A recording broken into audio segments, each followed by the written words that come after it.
Kau pikir merebut suamiku adalah sebuah kemenangan? Silakan ambil pengkhianat itu.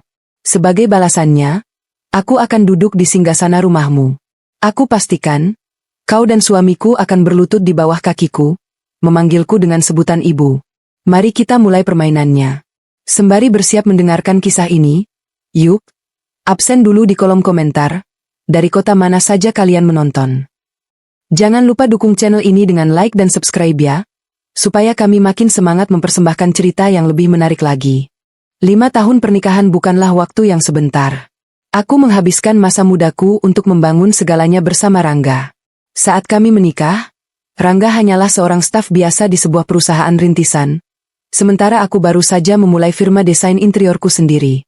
Kami berjuang dari bawah. Aku membiayai sebagian besar kebutuhan rumah tangga pada tahun-tahun pertama, mendukungnya saat ia ingin mengambil gelar master, dan menggunakan relasiku untuk membantunya mendapatkan posisi manajer di perusahaan yang lebih besar. Aku pikir, kami adalah tim yang solid. Aku pikir, kami adalah pasangan yang tidak bisa dihancurkan oleh badai apapun. Namun, belakangan ini, ada yang berubah.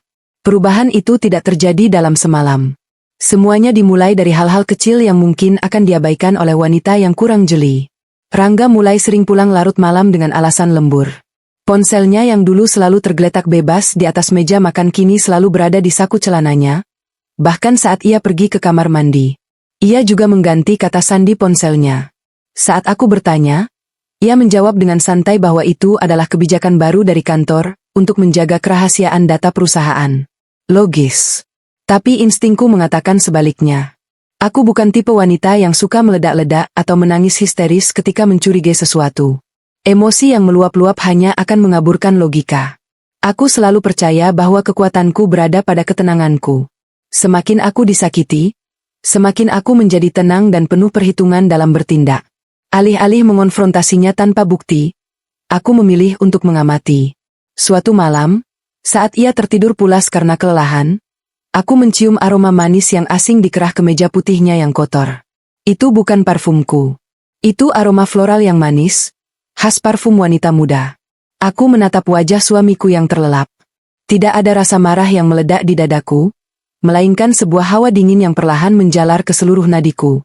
Aku mengambil kemeja itu, melipatnya dengan rapi, dan meletakkannya kembali ke keranjang cucian seolah tidak terjadi apa-apa.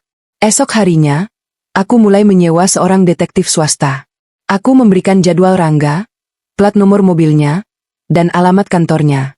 Sambil menunggu hasil kerja detektif itu, aku bersikap seperti biasa.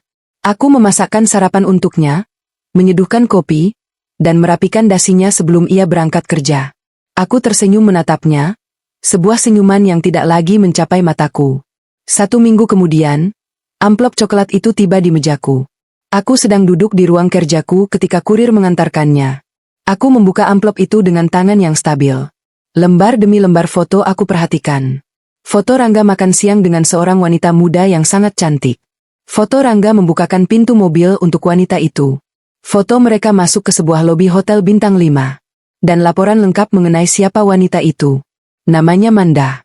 Usianya jauh di bawahku, baru lulus kuliah, dan rupanya dia adalah anak magang di divisi yang dipimpin oleh Rangga. Yang paling menarik dari laporan itu bukanlah fakta bahwa Manda masih sangat muda, melainkan latar belakang keluarganya. Manda adalah putri tunggal dari Haris, seorang konglomerat ternama yang memiliki jaringan bisnis properti raksasa di negara ini. Semuanya menjadi sangat masuk akal. Rangga tidak hanya mencari kesenangan daun muda, ia sedang mencari tangga emas untuk menaikkan status sosialnya secara instan. Hari ini adalah hari ulang tahun pernikahan kami yang kelima. Tadi pagi, Rangga mengirimkan pesan singkat, meminta maaf karena tidak bisa merayakannya malam ini. Alasannya klasik. Ada pertemuan mendesak dengan klien penting yang tidak bisa ditunda. Aku hanya membalas pesannya dengan singkat. Tidak apa-apa, selesaikan pekerjaanmu. Tentu saja, detektifku memberikan informasi yang berbeda. Rangga telah memesan meja eksklusif di sebuah restoran mewah di pusat kota. Bukan untuk klien, melainkan untuk Manda. Malam itu, aku merias diriku dengan sangat hati-hati. Aku memilih gaun hitam elegan yang pas di badan, memoleskan lipstik merah gelap, dan memakai sepatu hak tinggi favoritku. Aku menatap pantulan diriku di cermin. Tidak ada air mata. Aku terlihat sempurna, seperti seorang ratu yang siap mengeksekusi pengkhianat di kerajaannya. Aku tiba di restoran itu tepat pukul 8 malam. Suasananya remang-remang, diiringi alunan musik jazz yang lembut. Aku melangkah masuk dengan tenang, mengabaikan tatapan beberapa pengunjung yang mengagumi penampilanku. Mataku menyapu seluruh ruangan dan dengan cepat menemukan mereka. Rangga duduk membelakangiku, sementara Manda duduk di depannya, tertawa riang mendengarkan entah apa yang sedang dibicarakan suamiku. Mereka tampak seperti pasangan yang sedang dimabuk asmara. Aku melangkah perlahan mendekati meja mereka. Ketukan sepatu hak tinggiku di lantai marmer terdengar berirama, tapi tidak ada satupun dari mereka yang menyadari kehadiranku, hingga aku berdiri tepat di samping meja mereka. Selamat malam, sapaku dengan nada suara yang sangat tenang dan datar. Rangga menoleh. Wajahnya yang tadi berseri-seri seketika memucat pasih. Matanya terbelalak lebar seolah melihat hantu. Garpu di tangannya terjatuh ke atas piring dengan bunyi dentingan yang cukup keras. "Ah, Kaluna?" Suaranya bergetar. Manda menatapku dengan kening berkerut, menilai penampilanku dari atas ke bawah. "Mas, dia siapa?" tanya Manda dengan nada manja dan sedikit arogan. Aku menarik kursi kosong di samping meja mereka dan duduk dengan anggun. Aku melipat kakiku dan menatap mereka berdua secara bergantian. "Halo, Manda. Namaku Kaluna. Aku istri dari pria yang sedang makan malam denganmu ini." Wajah Manda sedikit menegang, tapi keterkejutannya hanya berlangsung sesaat. Alih-alih merasa bersalah atau malu, ia justru menegakkan duduknya dan membalas tatapanku dengan dagu terangkat. Rupanya, ia merasa aman karena status ayahnya dan janji-janji manis Rangga. "Oh, jadi ini istri yang sering kamu ceritakan, Mas?" Manda tersenyum sinis. Istri yang terlalu sibuk bekerja dan tidak punya waktu untuk mengurus suaminya. Rangga menelan ludah dengan susah payah. Keringat dingin mulai bercucuran di pelipisnya. "Kaluna, dengarkan aku. Ini tidak seperti yang kamu pikirkan. Biar aku jelaskan." "Menjelaskan apa, Rangga?" potongku, suaraku tetap rendah dan terkendali. "Menjelaskan tentang hotel akhir pekan lalu? Atau tentang perhiasan yang tagihannya masuk ke kartu kredit yang aku bayarkan setiap bulan?" Rangga terdiam 1000 bahasa. Mulutnya terbuka tapi tidak ada suara yang keluar. "Kamu tidak perlu repot-repot menjelaskan apapun," kataku sambil menatap langsung ke matanya. Aku merasakan kekecewaan yang mendalam, tapi aku menguncinya rapat-rapat di sudut hatiku. Kalian berdua tampak sangat serasi. Pria yang serakah dan gadis kecil yang manja. Manda menggebrak meja dengan pelan. "Jaga bicaramu. Mas Rangga sudah tidak bahagia bersamamu. Dia bilang padaku bahwa kamu wanita yang dingin dan membosankan.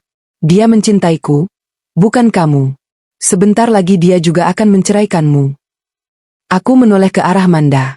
Aku bisa saja menyiramkan segelas anggur ke wajahnya. Aku bisa saja berteriak dan mempermalukan mereka di depan semua orang. Tapi itu bukan gayaku. Bertindak gegabah hanya akan menjatuhkan harga diriku ke level yang sama dengan mereka. Aku tersenyum tipis. Sebuah senyuman dingin yang membuat Manda sedikit menggeser posisi duduknya. "Kalau begitu, aku ucapkan selamat. Ambil saja pria ini, Manda. Dia barang bekas yang sudah tidak aku butuhkan lagi. Tapi ingat, pria yang bisa mengkhianati istrinya yang menemaninya dari nol, suatu hari nanti juga akan mengkhianatimu tanpa ragu." Aku membuka tas kecilku, mengambil cincin pernikahanku, dan meletakkannya tepat di atas piring daging milik Rangga. "Kita bertemu di pengadilan agama, Rangga. Jangan pulang ke rumahku malam ini, karena semua barangmu sudah aku kemas dan aku letakkan di teras depan. Kuncinya sudah aku ganti." Aku berdiri dari kursi, merapikan gaunku, dan menatap mereka berdua untuk terakhir kalinya. "Selamat menikmati makan malam kalian." Tanpa menunggu balasan dari mereka, aku berbalik dan melangkah keluar dari restoran itu. Langkahku mantap, kepalaku tegak. Di luar, udara malam terasa dingin, tapi pikiranku sangat jernih. Aku tidak menangis. Sebaliknya, otakku mulai berputar cepat, menyusun rencana langkah demi langkah. Aku tidak akan membiarkan mereka menghancurkanku. Aku akan memastikan, perpisahan ini akan menjadi awal dari mimpi buruk mereka, dan awal dari kerajaanku yang baru. Pagi harinya, suasana rumah terasa sangat sepi namun menenangkan. Aku baru saja selesai menyeduh teh kamomil di dapur ketika bel rumah berbunyi berkali-kali dengan tidak sabar. Aku berjalan ke depan dan melihat Rangga dari layar interkom. Wajahnya kusut, rambutnya berantakan, dan kemeja putihnya yang semalam kini tampak sangat lecek. Tumpukan koper dan kardus miliknya masih berada di teras, persis seperti yang aku perintahkan pada asisten rumah tangga semalam. Aku membuka pintu tanpa melepaskan rantai pengamannya. Celah pintu hanya terbuka beberapa sentimeter. "Kaluna, tolong buka pintunya. Biarkan aku masuk. Kita perlu bicara baik-baik." Mohon Rangga dengan suara serak. Matanya memerah, entah karena kurang tidur atau mencoba berakting sedih. "Semuanya sudah sangat jelas semalam, Rangga. Tidak ada yang perlu dibicarakan lagi," jawabku datar. Suaraku sedingin es. "Aku Vilaf, Kal. Dia yang terus mendekatiku. Aku janji akan meninggalkannya. Tolong beri aku satu kesempatan lagi. Aku tidak mau bercerai." Rangga menyandarkan kepalanya di pintu, mencoba memelas. Aku menatapnya tanpa ekspresi. Pria ini sungguh menyedihkan. Jika saja dia langsung mengaku dan meminta maaf dengan jantan, mungkin aku masih memiliki sedikit rasa hormat tersisa untuknya. Tapi menyalahkan Manda atas perselingkuhan yang ia nikmati berbulan-bulan? Itu pengecut. Kesalahan adalah menumpahkan kopi ke atas meja. Rangga. Tidur dengan wanita lain selama berbulan-bulan dan menggunakan uang kita untuk membelikannya barang mewah adalah sebuah keputusan yang sadar. Ucapku tenang, tanpa nada tinggi sedikit pun. "Pengacaraku akan menghubungimu siang ini. Ambil barang-barangmu dan pergi dari propertiku sebelum aku memanggil pihak keamanan perumahan." Aku langsung menutup pintu dan menguncinya rapat-rapat. Tidak ada rasa sesak di dada. Ketenanganku adalah perisai terkuatku, dan saat ini, perisai itu tidak bisa ditembus oleh air mata palsu Rangga. Proses perceraian berjalan jauh lebih cepat dari yang diperkirakan, berkat efisiensi pengacaraku dan, yang mengejutkan, kerjasama dari pihak Rangga. Rupanya, Manda telah turun tangan. Dia tidak sabar ingin segera meresmikan hubungannya dengan Rangga, terutama untuk membuktikan kepadaku bahwa dia adalah pemenangnya. Dalam 2 minggu, kami duduk di ruang mediasi. Rangga didampingi pengacaranya, sementara aku duduk berdua dengan pengacaraku. Manda tidak diizinkan masuk ke ruang mediasi, tapi dia menunggu di luar dengan sengaja mengenakan barang-barang bermerek dari ujung kepala hingga ujung kaki, berusaha memamerkan kekayaan keluarganya. Disinilah karakter asli Rangga terlihat sepenuhnya. Pria yang tadi pagi memohon sambil menangis di depan pintuku, kini duduk dengan arogan dan menuntut setengah dari seluruh aset yang kami miliki. Ia menuntut pembagian rumah, 2 mobil mewah kami, dan bahkan sebagian saham di firma desain interiorku. Klien saya berhak atas separuh harta Gonogini karena selama 5 tahun pernikahan, beliau juga berkontribusi dalam keuangan keluarga, ujar pengacara Rangga dengan percaya diri. Aku menatap Rangga tepat di matanya. Ia menghindari tatapanku. Aku mengambil map dari tasku dan meletakkannya di atas meja. Aku tersenyum tipis. "Mari kita bicara soal kontribusi," kataku dengan suara yang sangat tenang.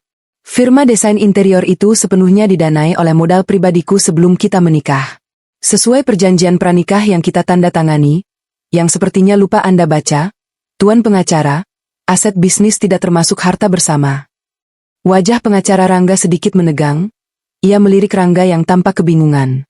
Rupanya Rangga bahkan tidak mengingat detail perjanjian pranikah kami. "Kedua," lanjutku tanpa mengubah intonasi suaraku. "Ini adalah mutasi rekening suamiku selama 1 tahun terakhir. Silakan lihat aliran dana puluhan juta rupiah setiap bulannya yang masuk ke rekening seorang wanita bernama Manda, serta pembelian perhiasan dan tas mewah. Jika kalian ingin membagi harta bersama, aku akan menuntut pengembalian setiap sen dari uang yang ia gelapkan dari kas keluarga untuk mendanai perselingkuhannya sebelum sisa aset dibagi 2. Ruangan itu hening seketika. Rangga tampak pucat. Ia tahu aku memegang kartu mati. Aku sudah menghitung semuanya dengan cermat. Aku sengaja tidak marah-marah agar ia berpikir aku lemah dan akan menyerah begitu saja. Ia salah besar. Semakin aku diam, semakin aku merencanakan kehancurannya. "Aku akan memberimu rumah dan 1 mobil," kataku memecah keheningan. Tawaran ini mengejutkan pengacaraku, tapi aku memberi isyarat padanya untuk diam. "Aku tidak sudi tinggal di rumah yang pernah kau gunakan untuk membohongiku. Ambil rumah itu. Ambil mobilnya. Tapi jangan pernah menyentuh aset likuid dan saham perusahaanku. Setujui ini, dan perceraian ini bisa selesai hari ini juga tanpa aku memperpanjang kasus penggelapan uangmu di pengadilan perdata." Rangga terburu-buru mengangguk setuju. Ia pikir ia menang karena mendapatkan rumah dan mobil mewah. Ia tidak tahu bahwa rumah itu masih memiliki cicilan pajak yang besar, dan mobil itu membutuhkan biaya perawatan yang mahal. Tanpa penghasilanku yang menopang keuangannya, aset itu perlahan akan menjadi beban yang mencekiknya. Biarkan saja. Bagiku, itu adalah harga murah untuk membeli kebebasan dan ketenanganku kembali. Ketukan palu hakim akhirnya meresmikan perpisahan kami. Aku resmi menjadi wanita lajang kembali. Saat aku melangkah keluar dari gedung pengadilan, Manda segera menghampiri Rangga dan memeluk lengannya dengan posesif. Ia menatapku dengan senyum kemenangan yang menjengkelkan. Terima kasih sudah melepaskan Mas Rangga dengan mudah, Mbak Kaluna, ucap Manda dengan suara lantang agar terdengar oleh orang-orang di sekitar kami. Kasihan sekali, di usiamu sekarang, kamu harus hidup menjanda dan sendirian. Sementara aku dan Mas Rangga akan membangun keluarga yang bahagia. Aku berhenti melangkah. Aku menatap Manda dari ujung kaki hingga ujung kepalanya dengan tatapan datar yang sangat dingin. Tidak ada emosi di wajahku. Tidak perlu berterima kasih, Manda. Lagi pula, aku selalu diajarkan oleh ibuku untuk menyumbangkan barang bekas yang sudah tidak terpakai kepada mereka yang lebih membutuhkan. Jawabku dengan senyum tipis yang mematikan. Semoga kau bahagia mengurus pria yang bahkan tidak mampu mengingat isi perjanjian pranikahnya sendiri. Permisi.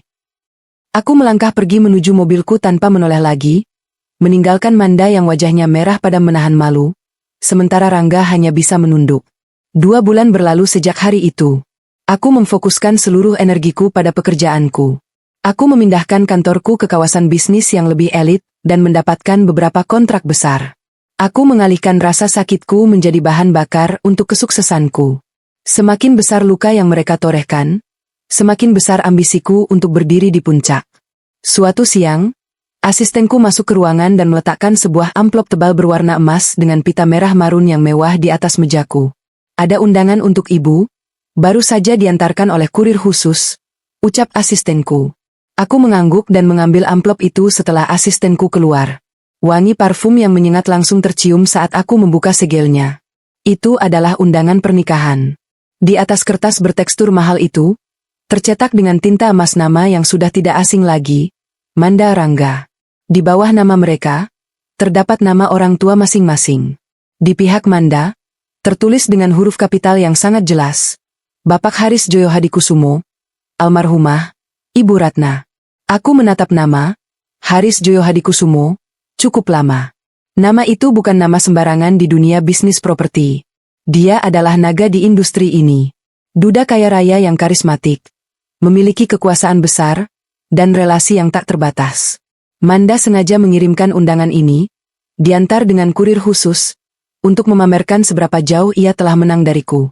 Ia ingin menunjukkan bahwa Rangga kini telah masuk ke dalam lingkaran keluarga konglomerat yang tak tersentuh. Manda ingin aku merasa kecil, hancur, dan kalah. Aku menyandarkan punggungku di kursi kerja kulitku yang empuk. Perlahan, senyum miring terbentuk di bibirku. Jari-jariku mengetuk meja dengan ritme yang lambat dan teratur. Manda pikir ini adalah akhir dari ceritanya? Dia salah besar. Ini baru saja permulaan.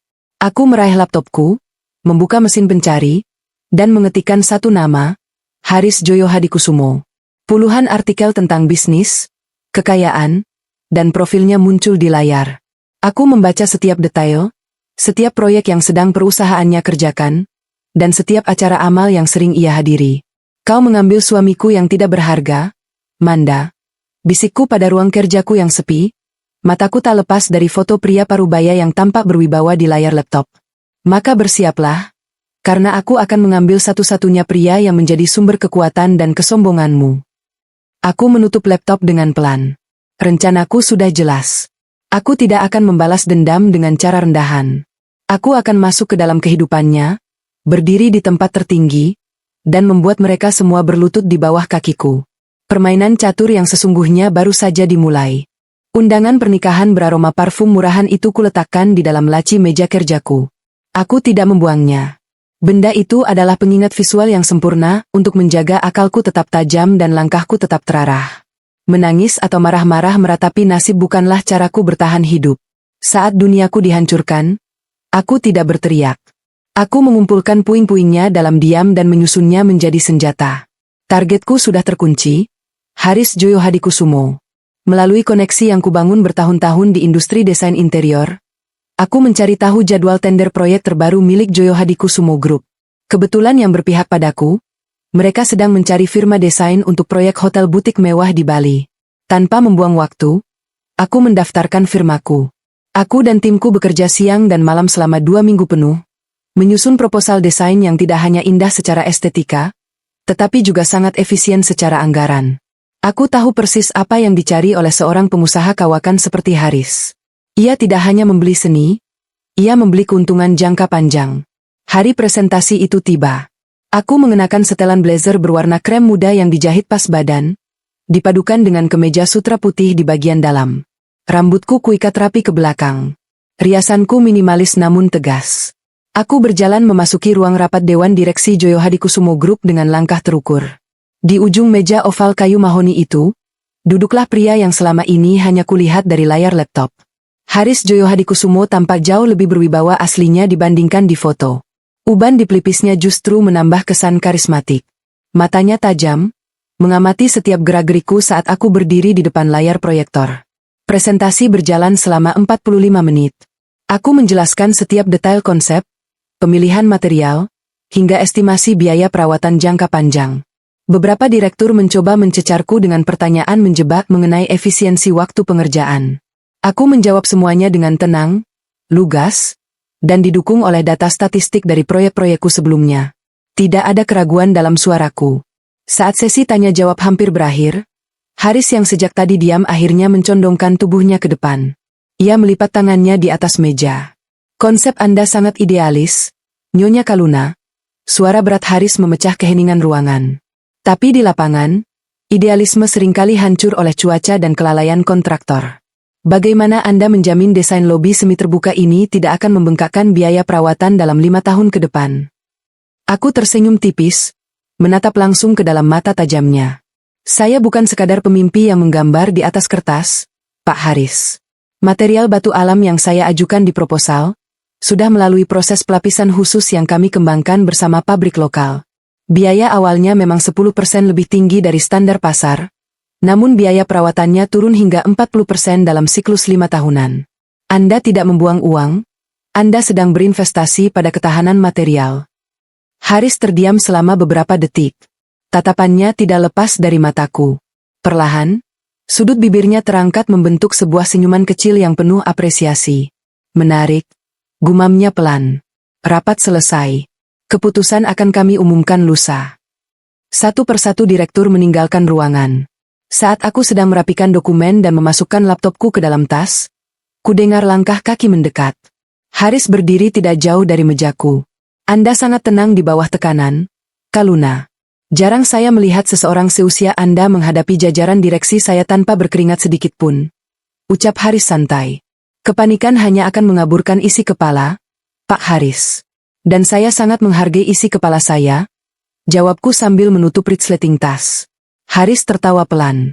Suara tawanya renyah dan jujur. Saya suka cara Anda berpikir. Proyek ini berskala besar, dan saya butuh desainer yang tidak hanya punya selera, tapi juga punya logika bisnis yang kuat. Ia menjeda kalimatnya sebentar, lalu mengeluarkan kartu namanya dari saku jas. Saya ingin mendiskusikan beberapa detail revisi secara pribadi. Apakah Anda punya waktu untuk makan malam-malam ini? Umpan telah dimakan. Aku mengambil kartu nama itu dengan gerakan anggun. Tentu, saya akan menyesuaikan jadwal saya. Malam itu, kami makan di sebuah restoran hidangan laut yang sangat tertutup dan eksklusif. Alih-alih membicarakan proyek secara kaku, percakapan kami mengalir sangat natural. Haris ternyata pria yang cerdas dan memiliki selera humor yang berkelas. Ia banyak bercerita tentang awal mula ia membangun bisnisnya. Aku mendengarkan dengan saksama, memberikan tanggapan yang relevan tanpa terkesan menggurui atau mencari muka. Kau wanita yang sangat mandiri, Kaluna. Suamimu pasti sangat bangga padamu, kata Haris sambil menyesap anggur merahnya. Aku meletakkan pisau dan garpuku secara perlahan di atas piring. Ekspresiku tetap datar, tidak ada kesedihan atau amarah yang kutunjukkan. Saya sudah berpisah, Pak Haris, jawabku tenang. Mantan suami saya memilih jalan yang berbeda. Ia menemukan kebahagiaannya dengan wanita lain yang lebih muda. Haris tampak sedikit terkejut, namun segera menyembunyikannya dengan raut wajah simpatik. Maafkan saya. Saya tidak bermaksud menyinggung luka lama. Tidak ada luka yang perlu dimaafkan. Pengkhianatan adalah cara Tuhan menyingkirkan orang yang salah dari hidup kita. Balasku seraya mengangkat kelasku, menatap matanya dalam-dalam. Saya justru merasa lebih kuat dan lebih jernih sekarang. Semakin saya disakiti, saya justru merasa semakin tenang. Haris menatapku dengan kekaguman yang tidak ditutup-tutupi. Ia mengangkat gelasnya, menyentuhkannya ringan ke gelasku hingga terdengar bunyi dentingan halus. Untuk ketenangan yang membawa kekuatan, ucapnya mantap. Malam itu berakhir dengan Haris mengantarku sampai ke pintu lobi apartemenku. Tidak ada sentuhan yang tidak pantas, hanya jabat tangan profesional yang terasa sedikit lebih lama dari biasanya. Saat aku naik ke kamarku dan menatap kelap-kelip lampu kota dari balik jendela kaca, aku tahu langkah pertamaku berhasil dengan sempurna. Aku telah menanamkan kesan wanita elegan, cerdas, dan tangguh di benak sang ayah. Kini, tinggal menunggu waktu hingga sang anak perempuannya menyadari dengan siapa ia sedang bermain-main. 1 bulan berlalu sejak makan malam pertama itu. Hubunganku dengan Haris berkembang pesat, bergeser dari sekadar rekan bisnis menjadi sesuatu yang jauh lebih personal. Ia memenangkan firmaku untuk proyek hotel di Bali, dan sejak saat itu, kami sering bertemu. Alasan pertemuan kami perlahan berubah, dari membahas detail marmer dan pencahayaan lobi, menjadi membahas buku bacaan, filosofi hidup, dan tempat-tempat yang ingin kami kunjungi. Haris adalah pria yang menghargai wanita dengan isi kepala yang setara dengannya. Mendiang istrinya, ibu dari Manda, adalah seorang filantropis yang sangat cerdas. Haris sering bercerita betapa ia merindukan percakapan berbobot di meja makan, sesuatu yang rupanya tidak bisa ia dapatkan dari putrinya yang terlalu dimanjakan. Suatu sore, Haris meneleponku ke kantor. Suaranya terdengar hangat seperti biasa. "Kaluna, akhir pekan ini ada acara malam amal tahunan yang diselenggarakan oleh Asosiasi Pengusaha Properti. Lelang lukisan untuk Yayasan Kanker. Saya ingin kau menemani saya hadir ke sana. Bukan sebagai desainer saya, tapi sebagai pasanganku," ucap Haris dengan nada yang sedikit berhati-hati, seolah takut aku menolaknya. Acara malam amal tahunan Asosiasi Properti. Tentu saja. Aku tahu persis acara itu. Rangga baru saja diangkat menjadi direktur muda berkat campur tangan Haris di perusahaan lain, dan aku sangat yakin Manda tidak akan melewatkan kesempatan untuk memamerkan gaun barunya dan status barunya sebagai istri seorang direktur di depan lingkaran sosial ayahnya. "Saya akan sangat merasa terhormat menemanimu, Mas Haris," jawabku dengan suara lembut. Panggilan Mas sudah mulai kugunakan secara natural dalam beberapa minggu terakhir atas permintaannya. Akhir pekan itu, aku mempersiapkan diriku dengan presisi tinggi. Aku tidak memilih gaun yang mencolok atau penuh payet berkilau. Aku mengenakan gaun malam berbahan velvet berwarna biru dongkar dengan potongan asimetris yang menonjolkan garis bahu dan leherku. Rambutku disanggul modern, menyisakan beberapa helai yang membingkai wajah. Perhiasan yang kupakai hanyalah sepasang anting mutiara asli dan sebuah gelang perak tipis. Elegan, mahal, namun tidak berteriak mencari perhatian. Ketika Haris menjemputku, ia terdiam di depan pintu apartemenku selama beberapa detik. Ia menatapku dari atas ke bawah dengan senyum kagum. "Kau terlihat luar biasa malam ini, Kaluna." "Terima kasih. Kau juga terlihat sangat gagah," balasku sambil merapikan sedikit kerah jas tuksedonya. Sentuhan kecil itu membuatnya tersenyum semakin lebar. Ia menawarkan lengannya, dan aku melingkarkan tanganku di sana. Kami tiba di ballroom Hotel Bintang 5 tempat acara berlangsung. Ratusan pasang mata langsung menoleh ke arah kami saat pembawa acara di pintu masuk mengumumkan kedatangan Haris. Haris adalah tokoh utama di industri ini, dan fakta bahwa ia membawa seorang wanita cantik yang belum pernah terlihat di lingkaran sosial mereka tentu saja menjadi pusat perhatian. Kami berjalan memasuki ruangan, menyapa beberapa kolega bisnis Haris. Aku berdiri di sampingnya dengan postur sempurna, tersenyum secukupnya, dan menimpali pembicaraan dengan kecerdasan yang membuat teman-teman Haris mengangguk hormat. Haris tampak sangat bangga memperkenalkanku kepada mereka. Lalu, momen yang kutunggu-tunggu akhirnya tiba. Saat kami sedang berdua di dekat meja hidangan pembuka, menikmati segelas sampanye, aku melihat mereka dari sudut mataku. Manda mengenakan gaun merah menyala yang terlalu terbuka di bagian dada, menggandeng erat lengan Rangga yang tampak kaku dalam balutan jas yang ukurannya sedikit kebesaran. Mereka berjalan menghampiri kami. Manda tersenyum lebar dari kejauhan, matanya hanya tertuju pada ayahnya. "Ayah," seru Manda riang, setengah berlari kecil menghampiri Haris. Haris menoleh dan tersenyum menyambut putrinya. Manda, kau datang juga rupanya. Halo, Rangga. Rangga mengangguk hormat dan menjulurkan tangan untuk bersalaman dengan mertuanya. Malam, Pak Haris. Saat itulah, pandangan Manda beralih dari ayahnya ke wanita yang berdiri tenang di samping ayahnya. Senyum riang di wajah Manda langsung luntur secepat es yang disiram air panas. Matanya membelalak, mulutnya sedikit terbuka. Riasan tebal di wajahnya tidak mampu menyembunyikan keterkejutannya yang luar biasa. Di sebelahnya, Rangga mematung. Tangan yang baru saja menjabat tangan Haris kini menggantung kaku di udara. Wajahnya pucat pasi seolah aliran darah di tubuhnya ditarik paksa ke bawah. Aku tetap diam. Aku hanya menyesap sampanyeku dengan pelan, membiarkan keheningan yang mencekik ini menguasai mereka berdua. Semakin panik mereka, semakin tenang perasaanku. Aku menikmati setiap detik ketakutan yang terpancar dari mata mantan suamiku. Kaluna? Suara Rangga nyaris seperti bisikan yang tertahan di tenggorokan. Selamat malam, Rangga. Manda. Gaun yang indah. Sapaku datar dengan seulas senyum tipis yang mematikan. Tidak ada nada permusuhan dalam suaraku, hanya sapaan formal layaknya orang asing. Manda langsung menarik napas tajam. Wajahnya berubah merah padam karena marah dan bingung. Ia menoleh menatap ayahnya dengan tatapan menuntut.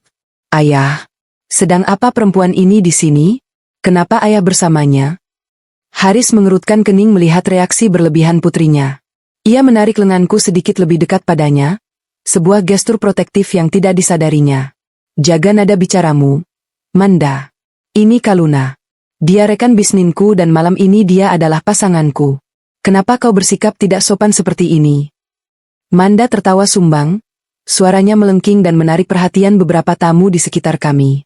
Pasangan? Ayah tahu siapa perempuan ini? Dia itu mantan istri Mas Rangga. Perempuan mandul dan membosankan yang ditinggalkan oleh suaminya sendiri. Dia pasti sengaja mendekati ayah untuk balas dendam dan mengincar harta kita. Haris tertegun. Ia menoleh ke arahku, matanya mencari konfirmasi. Aku menatap balik matanya dengan ketenangan yang absolut. Aku tidak menyangkal, tidak juga membenarkan tuduhan murahan itu. Aku hanya membiarkan Haris memproses informasi itu sendiri. Pria cerdas seperti Haris tidak butuh waktu lama untuk menyatukan potongan-potongan teka-teki. Kaluna mantan istri yang dikhianati karena suaminya mencari daun muda. Rangga, menantu barunya yang menikahi putrinya yang masih muda dan manja. Ekspresi terkejut di wajah Haris perlahan berubah menjadi kekecewaan yang mendalam saat ia menatap Rangga, lalu beralih menatap Manda dengan sorot mata tajam yang belum pernah kulihat sebelumnya. Jadi, suara Haris merendah, berat dan penuh tekanan. Pria muda yang mengkhianati istrinya demi uang dan kekuasaan itu, adalah kau, Rangga. Rangga menelan ludah, seluruh tubuhnya gemetar. Pak Haris, saya bisa jelaskan. Cukup, potong Haris tegas. Ia menatap Manda yang kini tampak kebingungan melihat reaksi ayahnya yang justru tidak membelanya. Kau mempermalukan dirimu sendiri di depan umum, Manda. Dan kau mempermalukan aku karena memiliki putri yang bangga merebut suami wanita lain yang jauh lebih terhormat daripadamu. Haris kembali menatapku. Tidak ada kemarahan di matanya saat melihatku. Yang ada hanyalah rasa bersalah dan kekaguman yang semakin besar melihat bagaimana aku berdiri dengan kepala tegak menerima hinaan putrinya di depan umum tanpa membalas dengan amarah murahan. Maafkan kelakuan putriku, Kaluna. Ayo, kita pindah ke meja kita, ucap Haris lembut seraya meletakkan tangannya di punggung bawahku. Aku mengangguk pelan. Sebelum berbalik, aku menyempatkan diri menatap Manda dan Rangga. Senyum miringku kembali terukir, sangat tipis, hanya untuk mereka berdua. Perjalanan pulang dari acara malam amal itu diliputi keheningan yang nyaman. Di dalam mobil mewah milik Haris, suasana terasa begitu tenang, kontras dengan ketegangan yang baru saja terjadi di ruang pesta. Haris duduk di sebelahku, pandangannya lurus ke depan menatap jalanan kota yang basah oleh sisa hujan. Aku bisa melihat rahangnya mengeras, menandakan ada badai pikiran yang sedang berkecamuk di dalam kepalanya. Sementara aku hanya bersandar dengan santai di kursi kulit yang empuk, menikmati setiap detik dari kemenangan kecilku malam ini. Tidak ada kepanikan dalam diriku. Tidak ada rasa cemas bahwa rencanaku akan berantakan karena identitasku terbongkar lebih cepat dari dugaan. Justru, ini adalah katalisator yang sempurna. Manda sendiri yang telah membuka kotak Pandora itu di depan ayahnya, memperlihatkan betapa buruk tabiatnya dan betapa liciknya pria yang ia nikahi. Aku tidak perlu bersusah payah menjelaskan keburukan mereka. Mereka sendiri yang menelanjanginya di hadapan Haris. Aku benar-benar meminta maaf atas kejadian tadi, Kaluna, ucap Haris memecah keheningan. Suaranya terdengar berat dan penuh penyesalan. Ia menoleh menatapku. Aku sama sekali tidak tahu bahwa pria yang dinikahi Manda adalah mantan suamimu. Dan aku lebih tidak menyangka lagi bahwa putriku sendiri yang menjadi penyebab kehancuran rumah tanggamu. Aku menoleh dan menatapnya dengan senyum tipis yang menenangkan. Tidak ada setitik pun air mata di pelupuk mataku. Aku tidak akan memainkan peran sebagai korban yang lemah dan menangis terseduh-seduh untuk mencari simpati. Kekuatanku selalu berada pada ketenanganku. Kau tidak perlu meminta maaf untuk kesalahan yang tidak kau lakukan, Mas Haris, jawabku dengan nada suara yang sangat teratur. Manda sudah dewasa. Ia membuat keputusannya sendiri. Begitu juga dengan Rangga. Mereka memilih jalan pengkhianatan, dan aku memilih jalan untuk melepaskan beban yang tidak berguna. Aku tidak hancur, Mas. Aku justru merasa diselamatkan. Haris menatapku lekat-lekat, matanya menyiratkan kekaguman yang mendalam. Ia menghela napas panjang. Kau sungguh wanita yang luar biasa. Jika wanita lain berada di posisimu, mereka pasti sudah membuat keributan besar di sana, atau setidaknya memaki Manda dan Rangga. Tapi kau berdiri di sana dengan kepala tegak, tidak terpancing sedikit pun oleh emosi murahan. Marah hanya akan membuang energiku, ucapku santai. Semakin aku disakiti, semakin aku mengerti bahwa kepanikan dan amarah adalah musuh terbesar akal sehat. Aku lebih suka menggunakan logikaku daripada emosiku. Lagi pula, mempermalukan mereka di depan umum tidak akan membuatku menjadi orang yang lebih baik. Biarkan waktu dan perbuatan mereka sendiri yang menghakimi mereka. Mendengar jawabanku, Haris tersenyum. Tangannya perlahan meraih tanganku yang berada di atas pangkuan, menggenggamnya dengan lembut namun posesif. Aku membiarkannya. Ada kehangatan yang mengalir dari sentuhan itu, sesuatu yang perlahan mulai menyadarkanku bahwa pria ini bukan lagi sekadar alat untuk membalas dendam. Haris adalah sosok pelindung, rekan yang sepadan, dan pria yang menghargai kecerdasanku. Keesokan harinya, badai yang sesungguhnya baru saja dimulai di kediaman keluarga Joyo Hadikusumo. Aku sedang berada di ruang kerja pribadi Haris di rumah utamanya, meninjau ulang beberapa maket desain untuk proyek hotel kami. Tiba-tiba, suara bantingan pintu depan terdengar keras, disusul oleh suara langkah kaki yang terburu-buru dan teriakan melengking. Ayah! Ayah di mana? Itu suara Manda. Ia menerobos masuk ke dalam ruang kerja ayahnya tanpa mengetuk pintu. Napasnya terengah-engah, wajahnya merah pada menahan amarah. Saat matanya menangkap keberadaanku yang sedang duduk santai di sofa seberang meja kerja Haris, matanya melotot seolah ingin keluar dari sarangnya. Sedang apa perempuan ini di rumah kita, Yah? Jerit Manda sambil menunjuk tepat ke wajahku. Ayah sudah gila? Dia itu janda miskin yang sedang mencari mangsa. Dia sengaja mendekati ayah untuk membalas dendam padaku. Dia mengincar harta keluarga kita. Ayah. Aku sama sekali tidak beranjak dari tempat dudukku. Aku bahkan tidak mengubah posisi silang kakiku. Tanganku dengan tenang mengangkat cangkir teh porselen dari atas meja, menyesapnya perlahan, lalu meletakkannya kembali tanpa menimbulkan suara dentingan sedikit pun. Aku menatap Manda seperti sedang menonton pertunjukan teater jalanan yang sangat membosankan. Haris berdiri dari kursi kerjanya. Wajahnya menggelap, memancarkan aura otoritas yang sangat kuat. Tutup mulutmu, Manda. Turunkan tanganmu dan pelajari tata krama sebelum kau berani berbicara denganku di rumahku sendiri. Manda terkesiap. Ia tidak terbiasa dibentak oleh ayahnya. Ayah membela dia. Ayah lebih memilih perempuan licik ini daripada anak kandung ayah sendiri. Perempuan licik. Haris berjalan memutari mejanya, mendekati putrinya dengan tatapan tajam.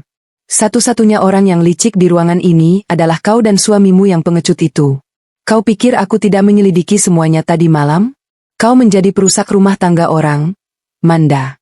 Kau menggunakan fasilitas dan uang dari perusahaan ayahmu untuk membiayai pria yang bahkan tidak mampu membelikanmu makan malam dengan uangnya sendiri. Manda mundur selangkah. Wajah arogannya perlahan memudar digantikan oleh kepanikan. Itu tidak benar, Yah. Mas Rangga mencintaiku. Perempuan ini yang tidak becus mengurus suaminya. Cukup, bentak Haris. Suaranya menggema di seluruh ruangan. Kaluna adalah rekan bisnisku yang sangat kompeten, dan dia adalah wanita yang sangat aku hormati. Jika kau berani menghinanya sekali lagi di depanku, aku akan memastikan kau tidak akan pernah menginjakkan kaki di rumah ini lagi. Aku menatap Manda yang kini mulai menangis. Tangisannya bukan karena penyesalan, melainkan karena ego yang terluka. Ia tidak pernah ditolak. Dan mulai hari ini, lanjut Haris dengan nada dingin yang tidak terbantahkan. Semua kartu kredit yang terhubung dengan rekening utamaku, aku blokir. Mobil mewah yang kau gunakan, kembalikan kuncinya ke asistenku siang ini. Jika suamimu yang hebat itu benar-benar mencintaimu dan mampu membahagiakanmu, biarkan dia yang menghidupimu dengan gajinya sendiri. Aku tidak akan membiayai sepeser pun gaya hidup kalian. Manda jatuh terduduk di kursi terdekat. Ia menangis histeris, memohon pada ayahnya untuk membatalkan keputusan itu. Ia menyebut nama mendiang ibunya, berusaha memanipulasi perasaan Haris. Namun Haris sudah muak. Ia memanggil petugas keamanan rumah untuk mengantar Manda keluar. Sepanjang drama itu berlangsung, aku hanya diam mengamati. Tidak ada senyum kepuasan yang kutunjukkan secara gamblang, namun di dalam kepalaku, aku sedang menghitung setiap langkah kemenangan ini.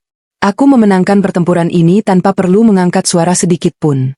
Ketenanganku adalah senjata yang membuat Haris menyadari siapa wanita yang pantas bersanding dengannya, dan siapa yang hanya menjadi benalu. 2 bulan setelah kejadian itu, hubunganku dengan Haris semakin tidak terpisahkan. Proyek desain hotel kami berjalan dengan sangat lancar dan memuaskan. Malam itu, Haris mengundangku makan malam di sebuah restoran privat yang terletak di lantai teratas sebuah gedung pencakar langit. Seluruh ruangan restoran itu telah disewa secara eksklusif hanya untuk kami berdua. Lantai kaca memperlihatkan gemerlap lampu kota yang membentang luas di bawah sana. Setelah hidangan penutup disajikan, Haris menatapku lekat. Ada kelembutan yang luar biasa di matanya.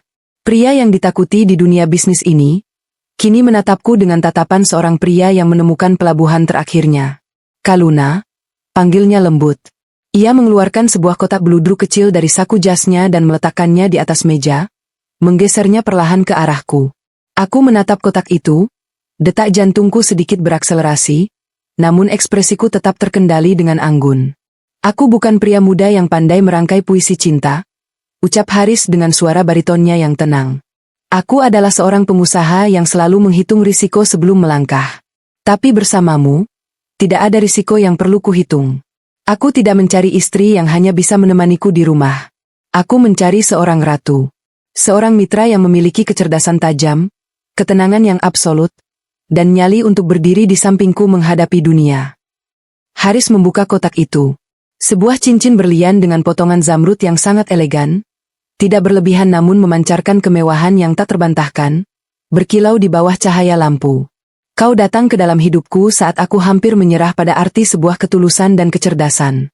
Kau tidak pernah memintaku untuk melindungimu, dan justru itulah yang membuatku ingin memberikan seluruh kerajaanku padamu. Haris mencondongkan tubuhnya ke depan. Menikahlah denganku, Kaluna. Jadilah nyonya di rumahku, dan jadilah penguasa di sisiku. Aku membalas tatapannya. Aku menyerap setiap kata yang ia ucapkan. Ini bukan lagi sekadar misi balas dendam. Ini adalah pengakuan atas nilai diriku yang dulu diinjak-injak oleh Rangga.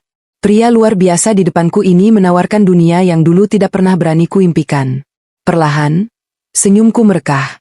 Sebuah senyum yang tulus, elegan, dan penuh perhitungan akan masa depan yang gemilang. Aku mengulurkan tangan kiriku ke arahnya. Aku tidak pernah berniat menjadi sekadar pajangan, Mas Haris. Jawabku dengan suara yang jernih dan mantap. Jika kau menginginkan seorang ratu untuk kerajaanmu, maka pastikan kau siap membagi tahtamu denganku. Aku menerima lamaranmu. Haris tersenyum lebar. Ia menyematkan cincin berlian itu di jari manisku, mencium punggung tanganku dengan penuh hormat. Malam itu, nasibku telah berubah sepenuhnya. Aku bukan lagi Kaluna yang dikhianati. Aku adalah Nyonya Haris Joyo Hadikusumo yang akan segera dinobatkan. Berita tentang rencana pernikahan Haris Joyo Hadikusumo meledak di media seperti kembang api di malam tahun baru. Semua portal berita bisnis dan majalah gaya hidup sosialita menjadikan topik ini sebagai berita utama. Pernikahan sang naga properti. Namun, ada satu hal yang membuat publik semakin penasaran. Identitas sang calon pengantin wanita dijaga dengan kerahasiaan tingkat tinggi. Haris memastikan bahwa tidak ada satupun foto atau namaku yang bocor ke media. Kepada publik, ia hanya menyebutku sebagai seorang wanita luar biasa dari kalangan profesional. Persiapan pernikahan dilakukan dengan kecepatan dan presisi yang menakjubkan. Haris menyewa tim perencana pernikahan terbaik di negeri ini. Aku tidak perlu pusing memikirkan detail-detail kecil. Tugas utamaku hanyalah memastikan gaun pengantinku, yang dirancang khusus oleh desainer kelas dunia dari Paris, pas sempurna di tubuhku. Aku menikmati setiap detik dari kemewahan ini. Semuanya terasa begitu tenang, damai, dan berjalan tepat sesuai dengan perhitunganku. Sementara aku sibuk memilih jenis anggur untuk resepsi dan mencicipi menu makanan dari koki bintang Michelin, kehidupan di belahan kota yang lain sedang hancur lebur. Dari laporan orang kepercayaanku yang terus memantau pergerakan mantan suamiku, aku mengetahui bahwa Rangga dan Manda sedang berada di ujung tanduk. Tanpa bantuan finansial dariku, dan dengan dihentikannya semua fasilitas Manda oleh Haris, Rangga kelabakan. Ia memang mendapatkan posisi direktur, namun ia sama sekali tidak memiliki kompetensi yang dibutuhkan. Selama kami menikah, akulah yang selalu merevisi proposalnya, mengatur strategi lobi kliennya, dan mengajarinya cara membaca laporan keuangan. Tanpa otakku di belakangnya, Rangga hanyalah seorang pria bodoh yang kebetulan memakai jas mahal. Hanya dalam waktu beberapa bulan, kinerja Rangga merosot tajam. Ia melakukan kesalahan fatal dalam kalkulasi anggaran proyek yang merugikan perusahaannya hingga miliaran rupiah. Posisi direkturnya terancam. Lebih buruk lagi, gaya hidup Manda tidak bisa ditekan. Manda terus berbelanja barang mewah, menggunakan kartu kredit atas nama Rangga hingga menyentuh batas maksimal. Rumah yang dulu kuberikan kepada Rangga kini mulai terasa seperti penjara bagi mereka karena tagihan listrik, pajak bumi bangunan, dan biaya perawatan yang menumpuk tak terbayar. Suatu siang, asistenku membawakan daftar tamu undangan pernikahan yang sudah difinalisasi. Aku mengambil pena emas milikku dan memeriksa daftar itu satu persatu. Saat mataku menemukan dua nama yang sudah kutunggu-tunggu, senyum miringku mengembang. Rangga Manda. Pastikan undangan untuk dua nama ini dikirim menggunakan kotak undangan VIP berlapis bludru. Tempatkan kursi mereka di barisan terdepan, tepat di belakang keluarga inti. Instruksiku kepada sang asisten dengan nada datar. Asistenku mengangguk patuh tanpa banyak bertanya. Di rumah lamaku yang kini dihuni oleh pasangan pengkhianat itu, sebuah kotak undangan VIP yang sangat mewah tiba. Aku bisa membayangkan dengan jelas bagaimana reaksi mereka. Berdasarkan informasi yang kuterima kemudian, Manda sangat histeris melihat undangan berlogo HD, yang merupakan inisial ayahnya. Manda yang tidak tahu siapa calon istri ayahnya, mengira bahwa undangan VIP ini adalah bentuk perdamaian. Ia berpikir ayahnya telah luluh dan kembali menerimanya. Manda langsung memaksa Rangga untuk membeli gaun baru yang sangat mahal, dengan berhutang pada rekan kerjanya, agar ia bisa tampil memukau dan kembali diakui sebagai pewaris tunggal keluarga Joyo Hadikusumo. Mereka tidak tahu bahwa undangan itu bukanlah tiket kembali ke surga, melainkan surat panggilan menuju eksekusi karma mereka. Hari pernikahan akhirnya tiba. Ballroom hotel paling mewah di ibu kota disulap menjadi taman Firdaus yang menakjubkan. Ribuan bunga anggrek putih dan mawar impor menghiasi setiap sudut ruangan. Lampu kristal raksasa memendarkan cahaya keemasan yang hangat. Para tamu undangan adalah jajaran menteri, pengusaha papan atas, dan figur publik ternama. Di ruang rias pengantin, aku menatap pantulan diriku di cermin besar. Gaun pengantin putih sutra dengan taburan kristal Swarovski membalut tubuhku dengan sempurna. Riasanku tajam namun sangat elegan, memancarkan aura seorang wanita berkuasa. Aku menarik napas dalam-dalam, merasakan ketenangan yang mengalir di setiap pembuluh darahku. Dendam ini tidak membuatku menjadi monster. Dendam ini telah menempaku menjadi berlian yang tak bisa dihancurkan. Di luar sana, di dalam ballroom yang megah, acara segera dimulai. Aku mendapat laporan dari protokol keamanan bahwa Rangga dan Manda sudah tiba. Mereka duduk di kursi VIP baris depan, tepat seperti yang kurencanakan. Manda tampak angkuh dengan gaun mewahnya, memamerkan kepada tamu di sekitarnya bahwa ia adalah putri dari sang mempelai pria. Rangga duduk di sebelahnya, tampak gelisah namun berusaha mempertahankan senyum palsunya. Alunan musik orkestra mulai mengalun megah, menandakan bahwa pengantin wanita akan segera memasuki ruangan. Seluruh tamu berdiri. Lampu utama dimatikan, digantikan oleh lampu sorot yang mengarah tepat ke pintu kayu ukir raksasa di ujung karpet merah. Pintu terbuka perlahan. Haris sudah berdiri di ujung altar buatan, menatapku dengan senyum penuh cinta dan kebanggaan. Aku melangkah memasuki ruangan dengan anggun. Kepalaku tegak, langkahku teratur seirama dengan alunan musik. Kain veil transparan menutupi wajahku, namun tidak menyembunyikan siluet kecantikanku. Semua mata tertuju padaku. Suara bisik-bisik kekaguman menggema di seluruh ruangan.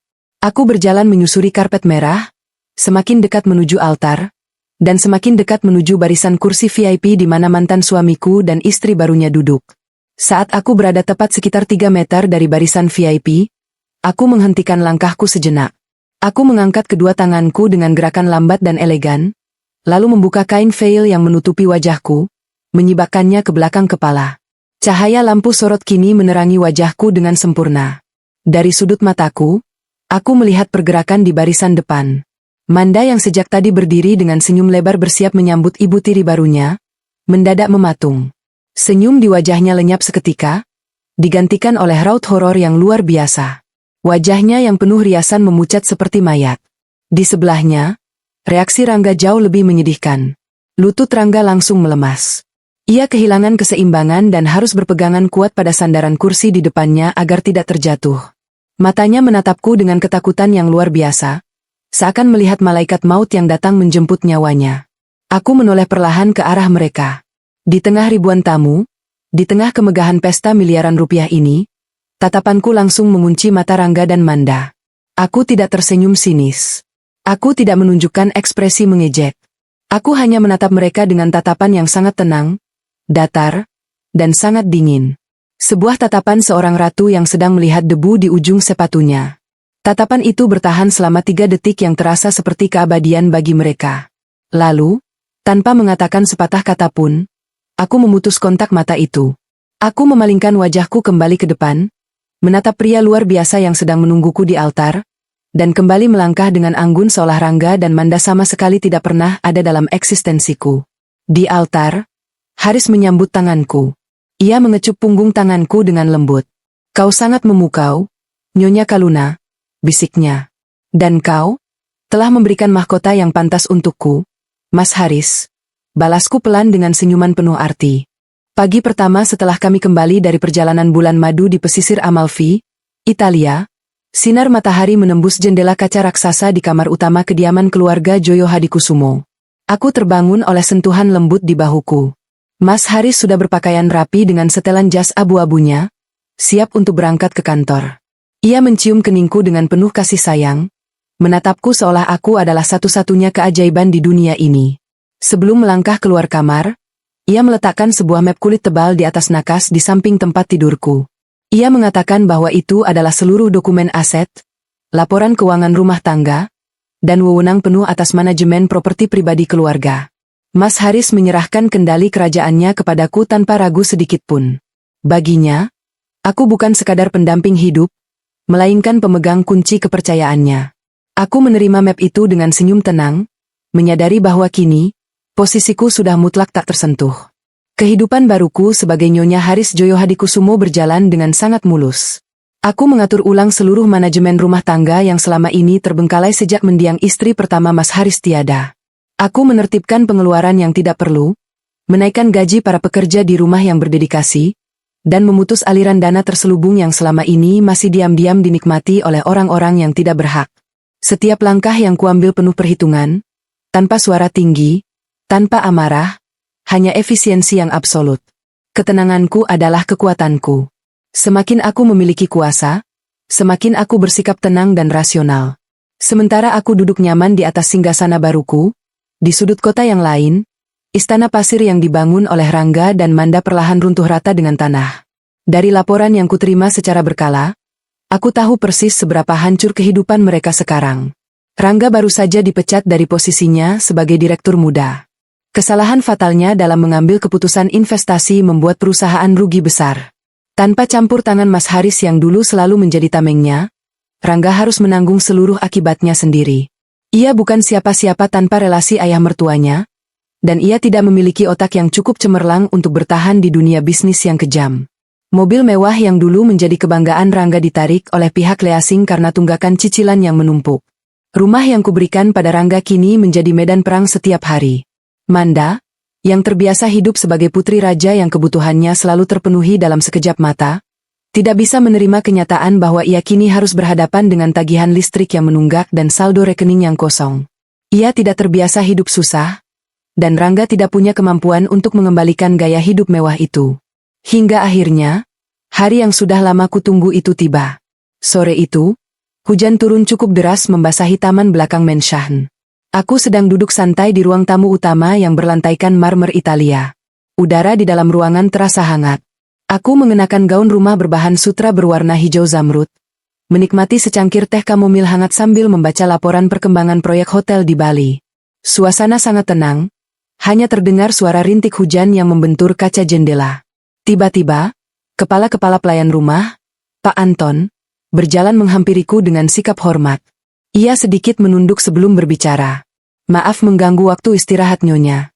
Di luar ada Non Manda dan suaminya. Mereka memaksa ingin bertemu dengan Tuan Besar. Saya sudah menyampaikan bahwa Tuan Besar sedang ada pertemuan bisnis di luar kota dan baru akan kembali besok malam. Tapi Non Manda menolak untuk pergi dan bersikeras ingin masuk. Lapor Pak Anton dengan suara pelan. Aku meletakkan cangkir tehku di atas tatakan porselen dengan gerakan pelan, sama sekali tidak menimbulkan bunyi dentingan. Senyum tipis, nyaris tak terlihat, terbentuk di sudut bibirku. Inilah saatnya. Biarkan mereka masuk, Pak Anton.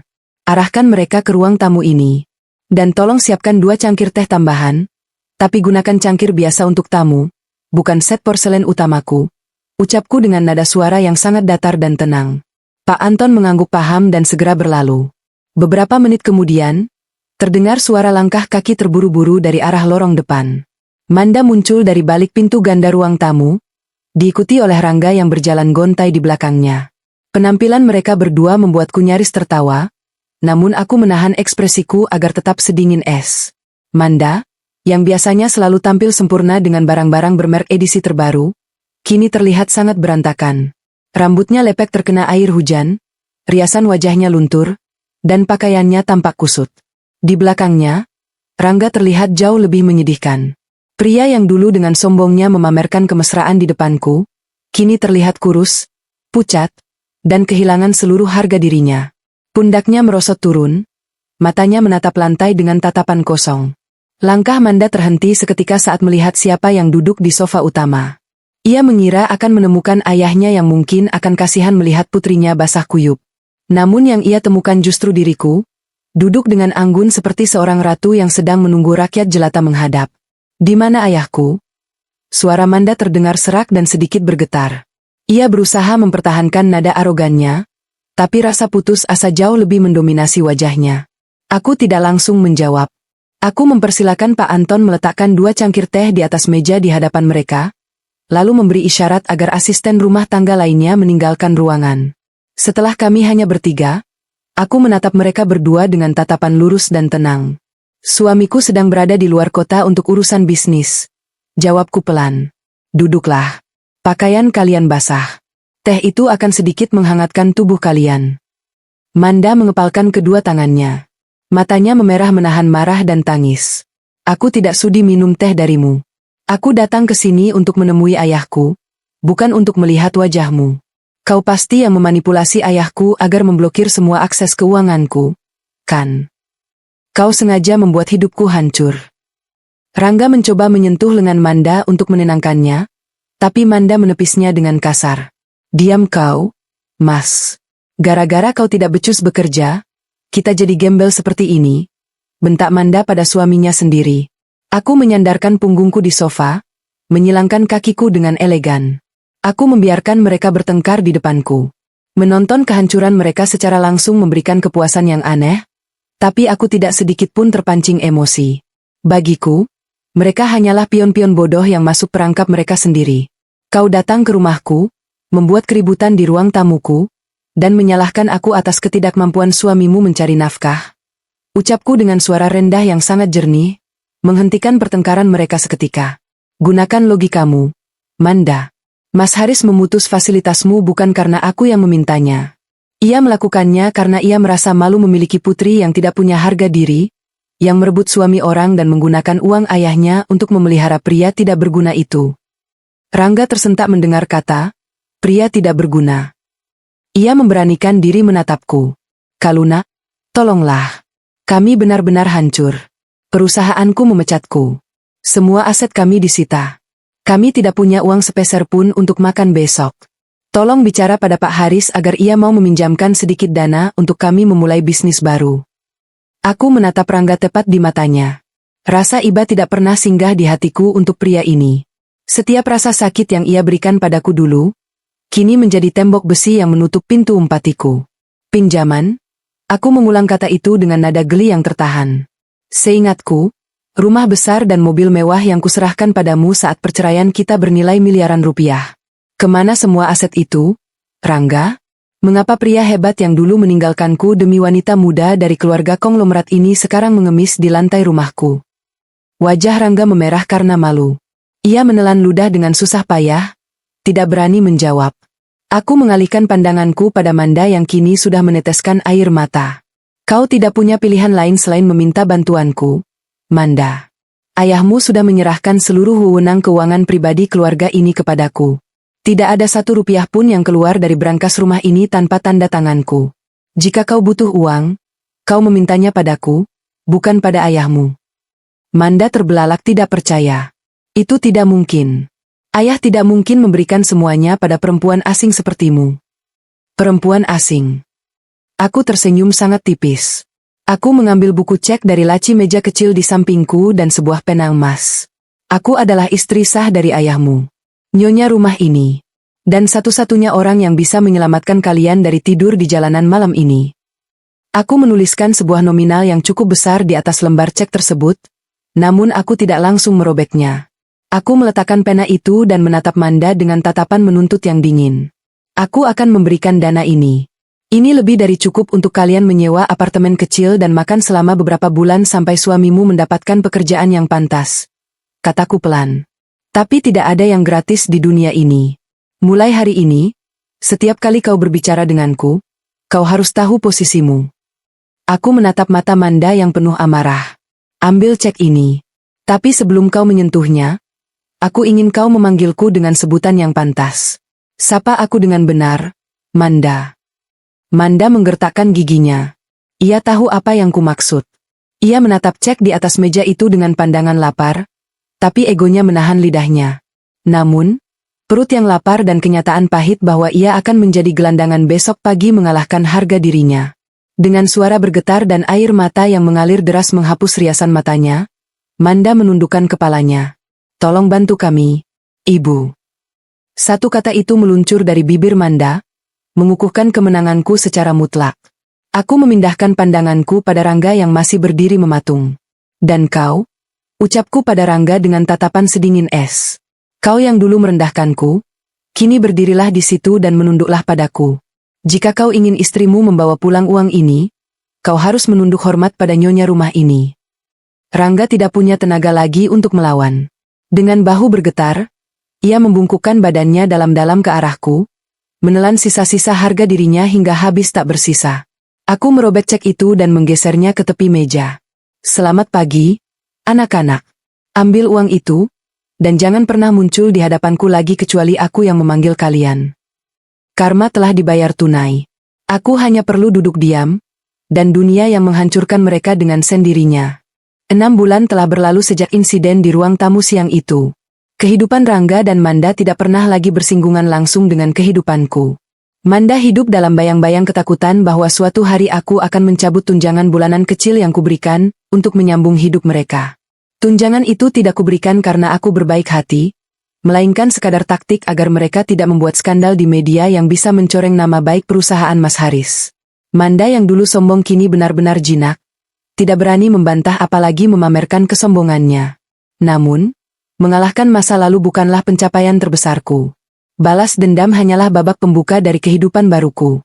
Ambisiku yang sesungguhnya adalah membuktikan bahwa aku pantas mengenakan mahkota yang diberikan Mas Haris kepadaku. Aku tidak ingin dikenal hanya sebagai istri muda sang konglomerat. Aku ingin diakui sebagai rekan bisnisnya yang sepadan. Kesempatan itu datang melalui proyek hotel butik mewah di Bali, proyek yang awalnya mempertemukanku dengan Mas Haris. Karena puas dengan kinerja firmaku, Mas Haris memintaku untuk mengambil alih posisi sebagai direktur proyek, mengawasi tidak hanya desain, tapi keseluruhan konstruksi hingga manajemen operasional awal hotel tersebut. Aku bekerja tanpa kenal lelah. Aku sering terbang ke Bali, mengadakan rapat dengan para kontraktor, memastikan setiap detail sesuai dengan standar, dan menekan anggaran tanpa mengurangi kualitas. Aku tidak pernah meledak-ledak saat ada masalah di lapangan. Ketika pasokan material terlambat atau ada kesalahan konstruksi, aku menyelesaikannya dengan kepala dingin. Ketenanganku membuat semua staf dan mitra kerja menghormatiku, bukan karena aku istri dari pemilik perusahaan, tapi karena caraku memimpin yang efektif dan efisien. Hari ini adalah hari peresmian hotel tersebut. Acara pembukaan dilangsungkan dengan sangat megah, dihadiri oleh para pejabat daerah dan pengusaha terkemuka. Aku berdiri di depan panggung, memaparkan visi dan misi hotel ini di depan ratusan tamu undangan. Mas Haris duduk di barisan paling depan, matanya tidak pernah lepas dariku, memancarkan kebanggaan yang luar biasa. Ketika acara selesai dan para tamu mulai menikmati hidangan, aku berjalan menuju lobi untuk memeriksa beberapa staf. Saat itulah, dari sudut mataku, aku melihat sosok yang sangat kukenal berdiri di dekat pintu masuk khusus karyawan. Ia mengenakan kemeja seragam berwarna gelap yang biasa dipakai oleh staf logistik dari vendor penyuplai bahan baku. Itu Rangga. Rupanya, setelah menganggur berbulan-bulan, ia akhirnya diterima bekerja sebagai staf logistik rendahan di salah satu perusahaan penyuplai minuman yang bekerja sama dengan hotel kami. Penampilannya sangat jauh dari pria perlente yang dulu selalu menjaga penampilannya. Kulitnya menghitam karena sering terpapar matahari, tubuhnya jauh lebih kurus, dan posturnya membungkuk seolah memikul beban yang sangat berat. Ia sedang membawa 2 kotak kardus besar berisi botol minuman saat matanya tidak sengaja berserobok dengan mataku. Langkahnya terhenti mendadak. Kotak kardus di tangannya nyaris terjatuh. Ia menatapku dari ujung kaki hingga ujung kepala. Aku mengenakan setelan jas putih tulang yang dirancang khusus untuk acara ini, dikelilingi oleh para manajer hotel yang siap menjalankan perintahku. Perbedaan kasta di antara kami kini membentang seperti jurang yang tak berdasar. Aku tidak membuang muka. Aku memerintahkan para manajerku untuk menunggu sebentar, lalu berjalan perlahan menghampirinya. Setiap ketukan hak sepatuku di lantai marmer lobi terdengar seperti perhitungan waktu baginya. Aku berhenti 2 langkah di depannya. Tidak ada emosi apapun di wajahku. Aku hanya menatapnya layaknya menatap salah satu pekerja di gedung ini. Kau bekerja untuk perusahaan penyuplai minuman itu? Tanyaku dengan suara tenang, memecah keheningan di antara kami berdua. Rangga menelan ludah. Tangannya gemetar memegang kardus. Iya, Nyonya. Suaranya nyaris seperti bisikan. Panggilan, Nyonya, meluncur dari bibirnya tanpa perlawanan. Ia tahu ia tidak punya hak lagi untuk memanggil namaku. Pastikan pengirimannya tepat waktu. Kami tidak menoleransi keterlambatan logistik di hotel ini. Ucapku datar, tanpa menyinggung masa lalu sedikit pun. Karena bagiku, masa lalu kami sudah tidak ada artinya lagi. Ia sudah tidak relevan dalam duniaku. Mata Rangga tiba-tiba berkaca-kaca. Ia menurunkan kardus itu ke lantai dan menatapku dengan tatapan memelas yang sangat menyedihkan. Kaluna, Nyonya, aku mohon maafkan aku. Setiap malam aku dihantui rasa penyesalan. Aku melepaskan berlian demi memungut batu kerikil. Hidupku dengan Manda seperti neraka. Kami tidak pernah berhenti bertengkar soal uang. Aku menyesal, Kal. Aku sangat menyesal mengkhianatimu. Semakin ia merengek, semakin aku merasa damai. Aku telah membuktikan pada diriku sendiri bahwa kekuatanku berada pada kemampuanku untuk tidak terpengaruh oleh manipulasi emosinya. Penyesalanmu bukan urusanku lagi, Rangga. Balasku dengan suara yang sangat jernih dan tajam, menusuk langsung ke ulu hatinya tanpa perlu berteriak. Kau tidak menyesali perbuatanmu mengkhianatiku. Kau hanya menyesali konsekuensi yang harus kau tanggung karena kebodohanmu sendiri. Simpan air matamu, karena itu tidak laku di sini. Angkat kardusmu dan kembalilah bekerja. Aku berbalik tanpa menunggunya menjawab. Aku melangkah pergi, meninggalkan Rangga yang hancur berkeping-keping dalam penyesalannya sendiri. Aku tidak pernah menoleh ke belakang lagi. Ia telah kembali ke tempat asalnya, di bawah, sementara aku akan terus melangkah ke atas. Malam harinya, setelah seluruh rangkaian acara selesai, aku berdiri di balkon kamar penthouse di lantai teratas hotel ini. Angin laut malam yang sejuk menerpa wajahku, membawa aroma garam yang menenangkan. Pemandangan lampu-lampu hotel yang berpendar di sekitar kolam renang dan suara deburan ombak di kejauhan menjadi saksi bisu atas keberhasilanku. Aku menyadari satu hal yang sangat penting. Jika Rangga tidak pernah mengkhianatiku, aku mungkin masih terjebak dalam kehidupan pernikahan yang biasa-biasa saja, sibuk melayani pria egois yang tidak pernah menghargai potensiku. Pengkhianatan Rangga bukanlah akhir dari duniaku, melainkan tiket emas yang memaksaku keluar dari zona nyaman dan membawaku pada tahta yang sesungguhnya. Sepasang lengan yang kokoh melingkar di pinggangku dari belakang. Aroma parfum kayu cendana yang maskulin dan menenangkan langsung menyelimuti indera penciumanku. Mas Haris menumpukan dagunya di bahuku, ikut menatap pemandangan malam di depan kami. Kau melakukan pekerjaan yang sangat luar biasa hari ini, Nyonya Joyo Hadikusumo, bisik Mas Haris di telingaku. Suaranya penuh dengan cinta dan kebanggaan yang absolut. Dewan direksi tidak henti-hentinya memuji caramu memimpin proyek ini. Kau benar-benar mahkota sejati di kerajaanku. Aku menyandarkan kepalaku di dadanya, merasakan detak jantungnya yang berirama tenang. Aku tersenyum, sebuah senyuman tulus yang memancarkan kedamaian tanpa beban. Aku hanya menjaga apa yang sudah menjadi milik kita, Mas, jawabku lembut.